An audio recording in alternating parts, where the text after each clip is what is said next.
Welcome to the Blue Security Podcast, a weekly podcast for information security defenders, where we bring you discussions on best practices, tools, and implementation for enterprise security.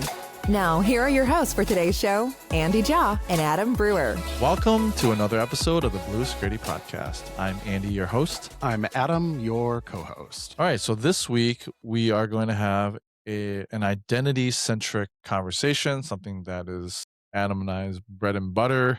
So we love to talk about identity, and we have some good updates. So it's going to be a good conversation. But before we get into that, let's go with our new standard disclaimer.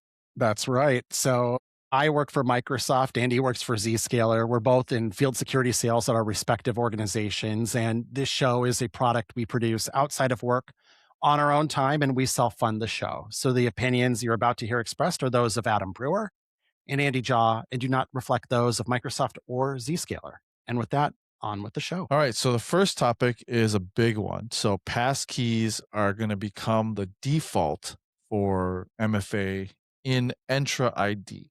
So starting on September 1st of this year, 2026, Microsoft is going to begin rolling out passkeys as the default authentication experience in Entra ID. And what that means in practical terms is that any user currently enabled for SMS or voice MFA will automatically get enabled for passkeys as well. And the next time that user has to MFA, they're going to get prompted to register a passkey right then and there. So it's kind of the enrollment campaign will automatically happen for every single user within the tenant. A quick refresher on passkeys for some of the listeners who might need to get a little refresher. They use public key cryptography instead of a shared secret like a password or a text message code. And so your device holds a private key that never leaves it, whether it's on a USB or your phone authenticator or your Windows computer or whatever it is. And then so the server is only going to see that public half, and then the private half will live on the device itself. And that's what makes it phish resistant. There's no code to steal. There's no 6-digit number that an attacker can trick you into typing into the site. It's all just private key on the device, public key on the server. So why is Microsoft doing this? Well, Microsoft's own threat intelligence found that AI-enabled phishing campaigns hitting click rates as high as 54% compared to 12% for traditional phishing. And SIM swapping and MFA bypass attacks have also gotten cheaper and easier to run at scale. So SMS and voice codes did their job getting MFA in front of billions of users, but unfortunately, they're not holding up against this anymore. This also kind of fits into the Secure Future initiative that Adam and I have talked about that Microsoft has been working on for a couple of years now, where they're trying to build security in by default instead of bolting it on later. And the passkey default is kind of a straight product of that philosophy. Microsoft did this with the consumer side, where they defaulted for new users the passwordless passkey experience right away. Like you didn't even have the option if you're creating a new MSA account. And so this is, again, kind of that next step for enterprises where they're making passkeys the default. The good thing is that SMS and voice aren't disappearing, but the runway is short. So on February 1st of next year, 2027, Microsoft is going to retire its own telecom delivery for SMS and voice authentication. After that date, Microsoft is no longer going to natively provide those methods inside of Entra ID. So if your organization has a regulatory or a business reason to keep SMS or voice, you'll need to contact a third-party telecom provider that's you can do that right through the Microsoft security store, and then you'll have to pay those telecom charges directly. Adam and I did talk about the security store a while back, I think on our Ignite recap, but just a quick kind of reminder of what that is. It's a security-focused marketplace, which is a sibling to the Azure marketplace, but narrowed down specifically for security solutions. So AI agents, services that plug directly into Defender, Sentinel, Entra, Purview, Security Copilot. So think of it like as a vetted curated storefront for anything security related for your Microsoft stack. Starting September 18th, 2026, you'll find a list of supported telecom providers along with the pricing and commercial terms. And then starting in October 30th of this year, admins can then select and configure one of those providers. Full timeline worth reading. So again, September 1st, auto enrollment and passkeys will begin. September 18th, those telecoms will come out. October 30th, admins will be able to configure the provider.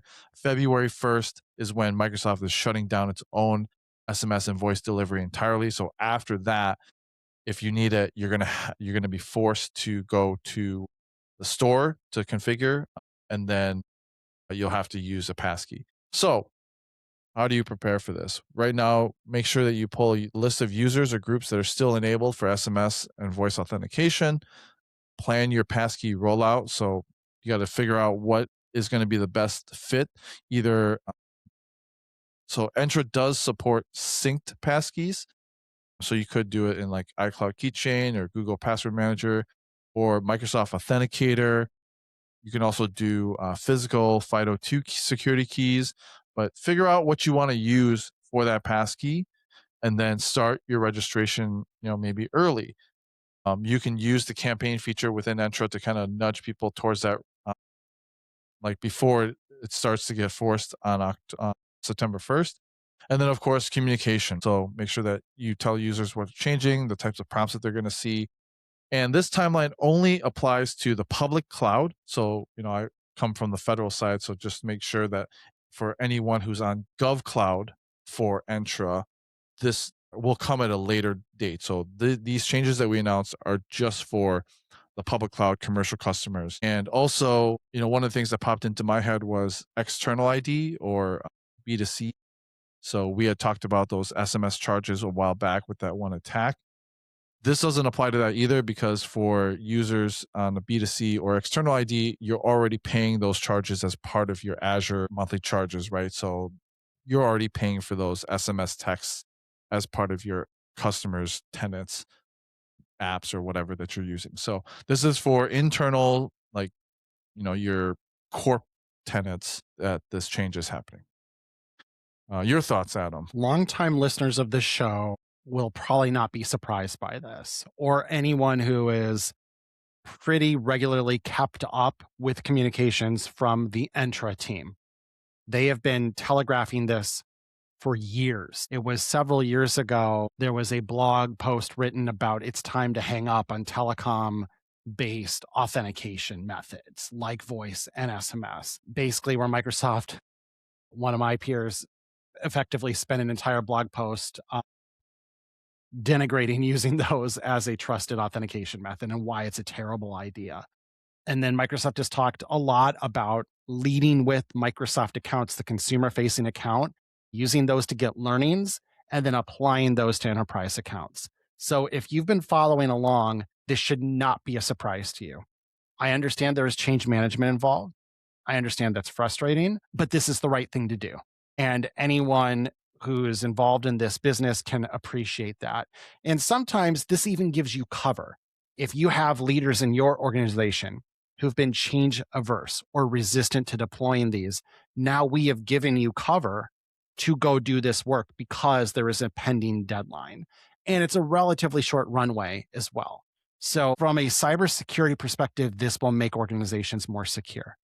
From a secure future initiative, this delivers on the promise of secure by default and secure by design that Microsoft's been working towards. And I have also said on the show many times, you will see more on that. You will see more solutions start to adopt that mindset.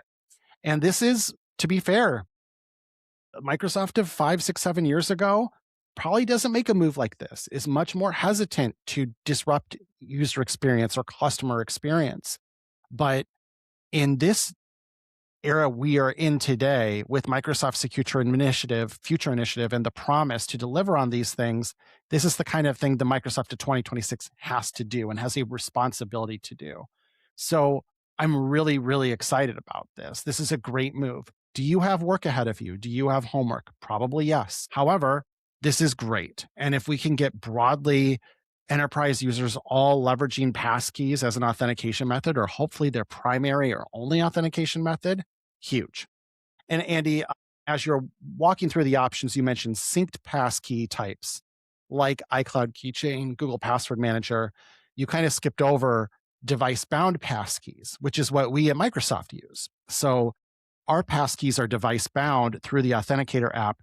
They can only exist on that device. They cannot be synchronized to, say, a different iPhone. So if my iPhone falls in the toilet, I can't just get a new iPhone, restore from backup, and boom, my passkey is there. I have to re-enroll that new iPhone to get a passkey, which generally means I need some other way to authenticate to prove myself before I can provision that new passkey, whether that's a temporary access pass, or in my case, I've got a YubiKey. I've got multiple Windows devices enrolled with Hello, so I'm fine. But I think that's a little, kind of tease for our next section here coming It up. is. Yep. But something to be aware of if you're like, hey, I'm not comfortable with my users' credentials being synchronized to Apple's cloud and to all of their Apple devices.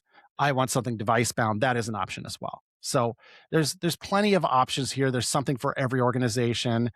This is something at Microsoft where we have drank our own champagne or eaten our own dog food, whatever euphemism you prefer, to where we've deployed this at scale with 220,000 employees and contractors. And it went incredibly well. And we did it in like 60 days, 30 days. It was incredibly aggressive. And I saw we just released a new update on Secure Future Initiative progress.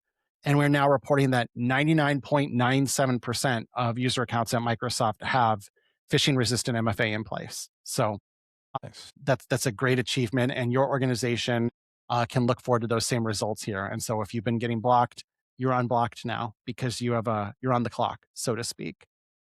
So yeah, check out the doc, read up on how this is going to be implemented. Do not jump off the cliff. There's time to get alternatives in place if you need to maintain SMS or voice. Do not do it just because you're change averse. Do it because you have to, whether it's a business reason or a regulatory reason. But otherwise, take this opportunity that's been gifted to you to modernize your identity infrastructure and basically eliminate the risk of phishing from your environment entirely, and machine in the middle attacks and all those other nasty things that come with it. And effectively, you can take identity-based attacks for the most part, I'm not saying entirely, but for the most part off your plate and focus on other areas and other threat vectors, which is huge. So great news. Yeah, and I would personally recommend if I was at a company and we hadn't done this before, right? Like we have not rolled out phish resistant MFA. My recommendation for anyone walking down this path is to just invest in FIDO2 security keys. Like I think you don't necessarily have to automatically give them one. You could go along with like the Microsoft mentality where everyone's eligible for one. You can like request it on your own and then you get sent one, because obviously you could use the Microsoft Authenticator automatically and just kind of get a passkey like that. But I think having a physical security key is just a nice peace of mind. It is always something that is going to work. I was really pleasantly surprised when I started at Zscaler that they just automatically sent me a YubiKey exactly the same as the one that I just had with Microsoft, and they automatically use passkeys. So my Mac is Beautiful. enrolled with Okta, and it has a passkey on the device for the MacBook itself, as well as the USB, YubiKey key that I have with it. And I just keep it plugged in all the time. Like, and it just, when I need to, every time I log into Okta, the first time it requires the passkey, and I just put in the PIN code, touch the little USB, and I'm good to go. I also know that if I have to switch phones, which is what we're going to talk about next, that passkey can plug right into my new phone, and I can authenticate to anything in Okta using that. And the same thing with Microsoft. So I think having the USB is FIDO2 security keys are really nice. Yeah, that's a great call out. So just to unpack that just a little bit further, not saying you need to follow this strategy, but if you're curious, the Microsoft strategy was they directed all users to use Authenticator to register their passkey when they went through that registration campaign and moved everyone over. And so it was, here's the instructions for iOS, here's the instructions for Android at the end. However, there was also if you need a physical security key, you don't have a smartphone or you just want one, no questions asked. Click here, fill out this form. We will mail one to you. And it was absolutely no questions asked. There was no business justification, no anything. You want a YubiKey? Sure, here's a YubiKey. So Andy, I took Microsoft up on one as well. I've had one ever since they started offering them. And to me, you know, I have a device passkey on my Surface device. I have a device bound passkey on my iPhone. I have a device bound passkey on my iPad. But the one I use most of the time, especially when I'm provisioning a new device or I've reinstalled Windows, I always just fall back to my YubiKey because it's faster and easier than the whole scan the QR code thing and then scan your Face ID. And that Bluetooth model works with a mobile device to send the passkey over Bluetooth to the desktop class device. That flow works. I find it slow and cumbersome compared to just sticking your YubiKey, type in the PIN code, and tap it. So I think make that available to your users as an option and don't overthink this. I constantly hear people overthinking this. Well, I've got people who don't want a smartphone, or I've got people on my production line. Just give them a YubiKey and stop talking about it. The cost of a YubiKey or a third-party vendor here, we're not sponsored by Yubico, although I think their product's great, is insignificant compared to the cost of identity theft and identity or account theft and what that can do to your organization. So just make the problem go away. It's not an enormous amount of budget, and probably 1 out of 10 users at most will ask for one, which is just not a significant investment. You're investing more than that in some stupid piece of SaaS software that you don't really need, where you have probably duplicate capability from someone else. So in the end, I'm not very sensitive to that. Buy YubiKeys, offer them to people who need them. Don't make them jump through hoops, and just get it done. I'm with you, And Andy. really interesting enough, you mentioned something there that I'm just going to highlight before we move on. You mentioned the QR code and the Bluetooth model. And when I had my first desktop that I had built, my wireless card didn't have Bluetooth built in. So it was a desktop that I built from scratch, and I didn't put a wireless card because I'm like, I don't need Bluetooth. I plug everything in. If you don't have Bluetooth for that device, you cannot scan your QR code because it uses low energy Bluetooth on the back end to connect to your device to do that resolution. My friend who was in the Hiring Our Heroes at Microsoft, I got him into the program, and he used AVD on his personal machine to access the Microsoft environment.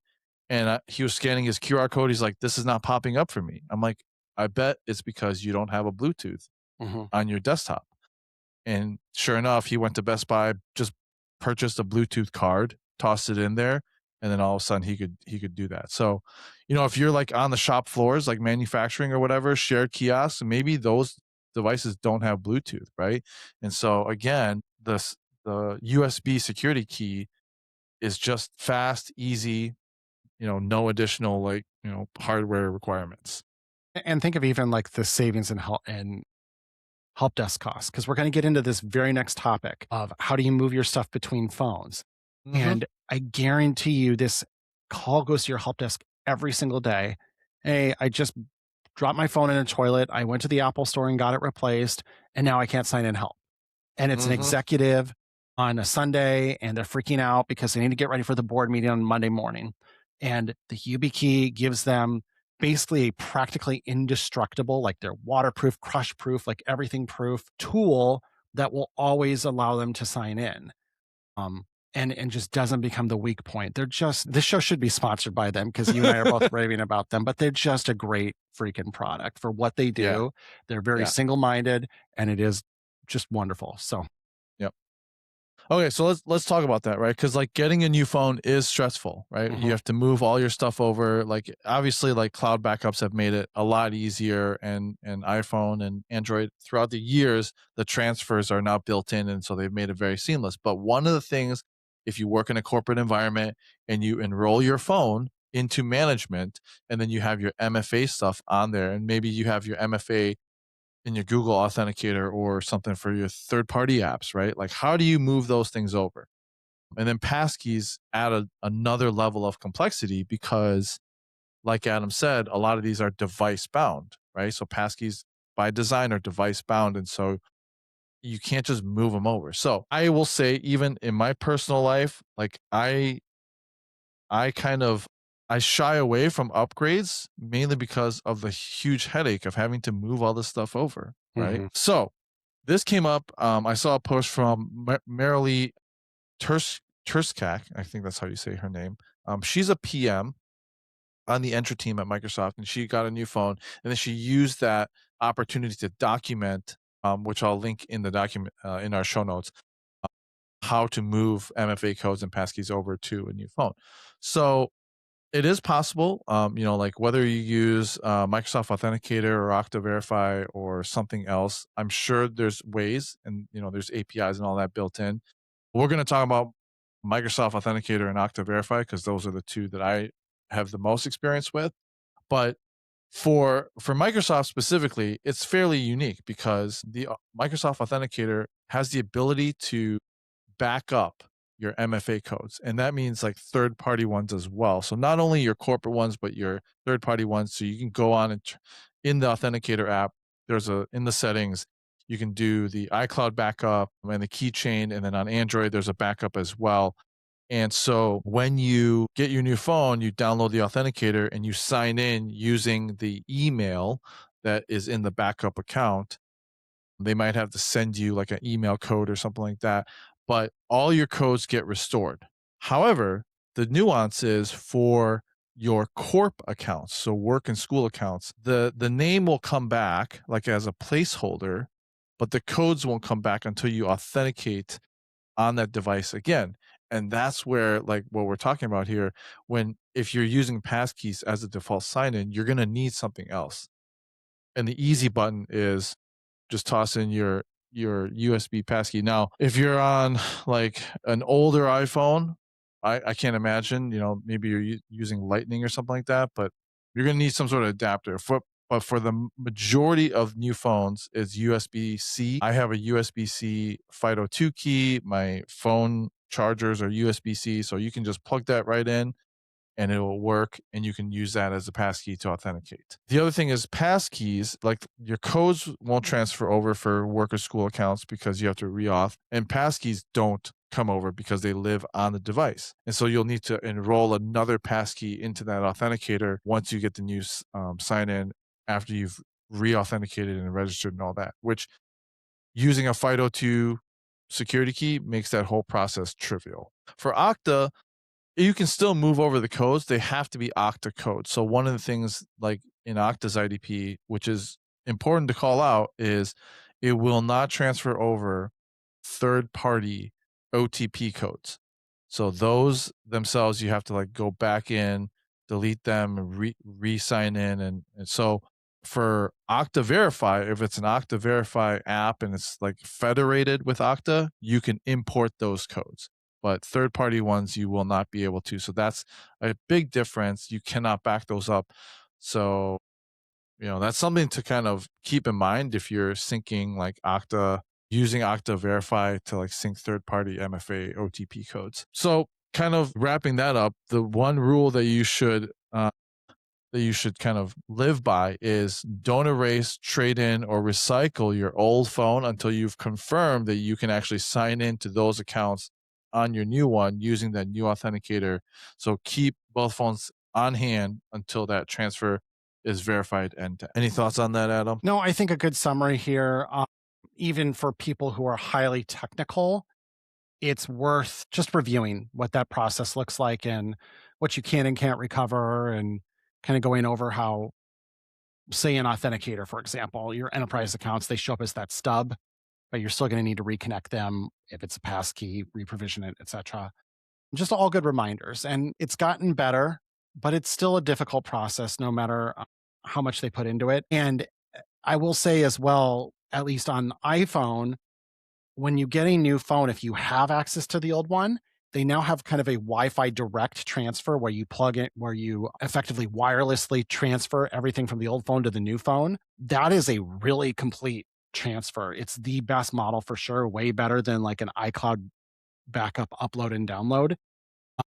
However, there are scenarios in which you don't have access to the old phone because it's broken, it's lost, etc. And then you're kind of at the mercy of your backups. and what you can recover from them. And that's not as high fidelity of an experience. So, just a plug, if you at all can have access to the old phone and the new phone at the same time, that Wi-Fi direct transfer is really slick. However, it usually takes hours to complete.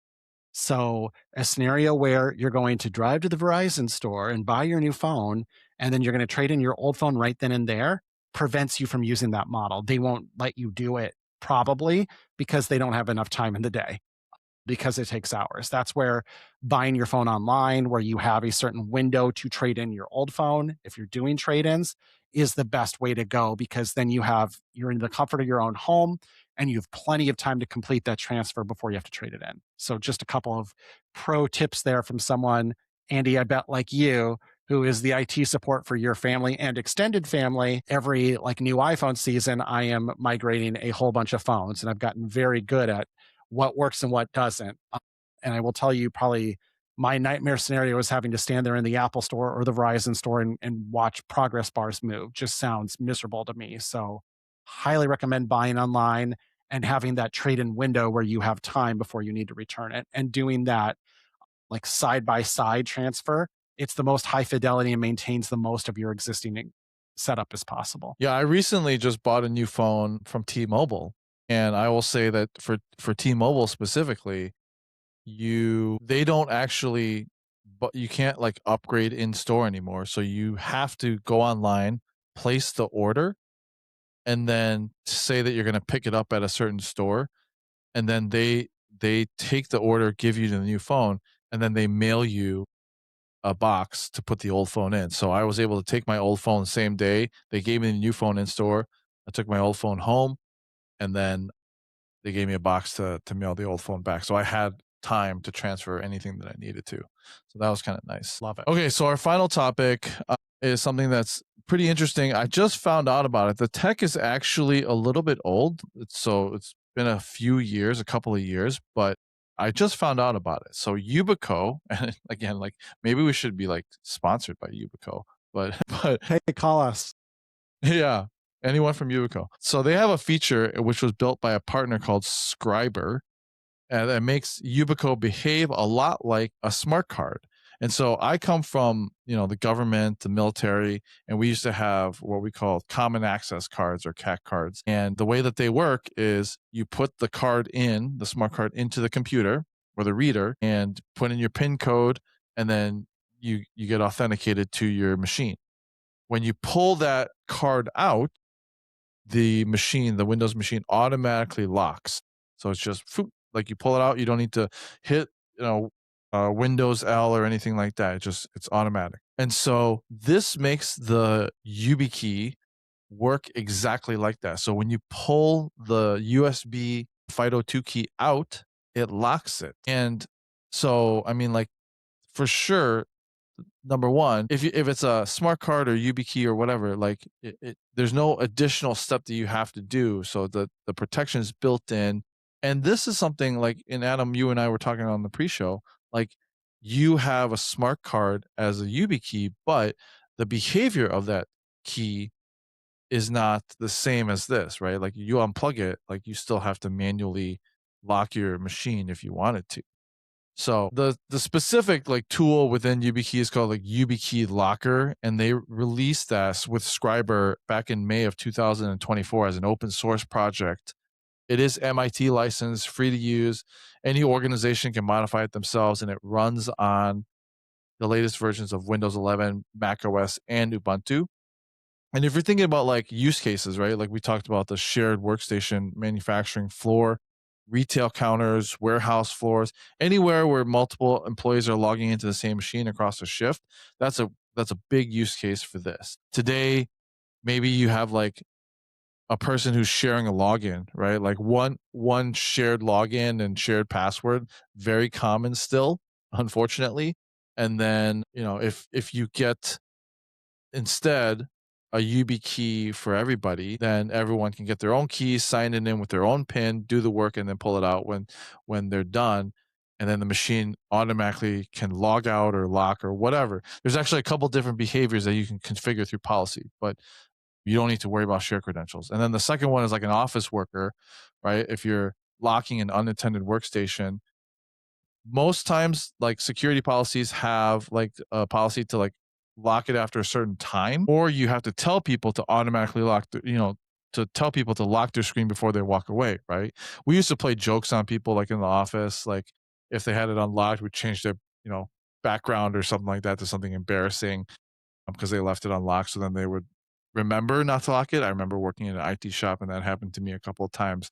But again, this, you don't have to think about it. You just pull the key out and it automatically locks. So it is done through policy. So it's either managed through group policy or Intune policies. And then the admins can decide you either do just when the key is removed, either lock the screen or log the user out or do nothing. You could just have it do nothing if that's what you need for that particular endpoint.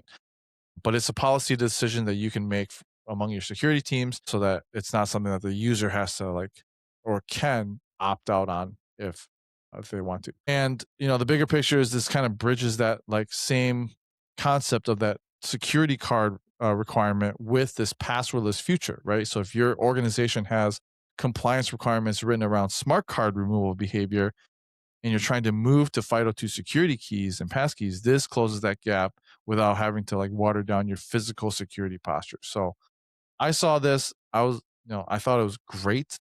Again, I'm a huge proponent of FIDO2 security keys already. And so like, yeah, I just thought this was really interesting. You would find it great because you had that muscle memory probably from using Cat Card for years. Yeah. In the Air Force.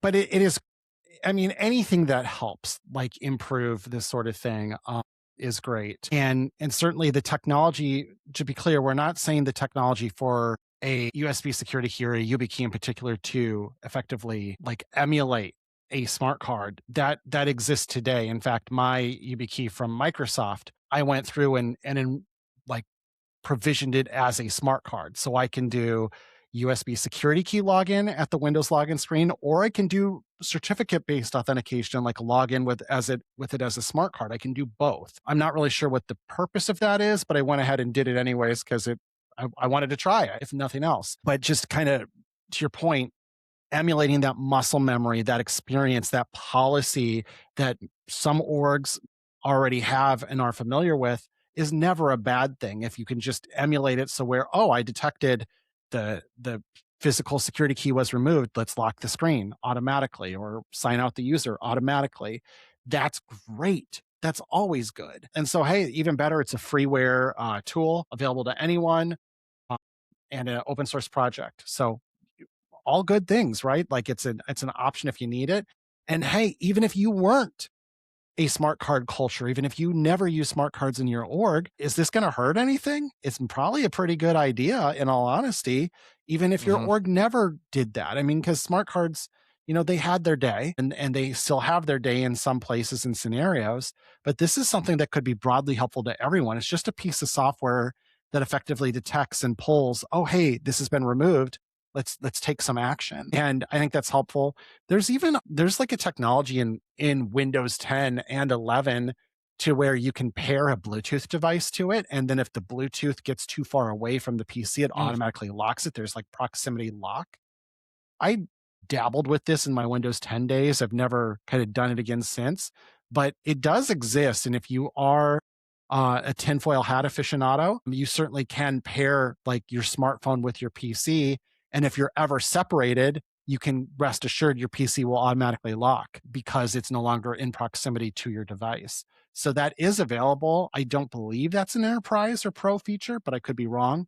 But that's also kind of a tangential option as well, as long as we're talking about things that auto lock or auto sign out the device. Yeah, good call out there, Adam. All right, well, that's our show for this week. Thanks for watching and listening as always. The links to the topics that we talked about that are used for the show will be in the show notes. So go and check those out, as well as our contact information. If you have any topics you want us to talk about or comments about the things that we talked about, just send us an email. Thanks for watching and listening as always, and we'll talk to you guys next week. Thank you for listening to the Blue Security Podcast. Please check out the show notes, catch up on episodes you may have missed, and subscribe so you don't miss any future episodes. Find Andy on Twitter @AJaw0 and Adam @AJ Brewer. See you at our next episode.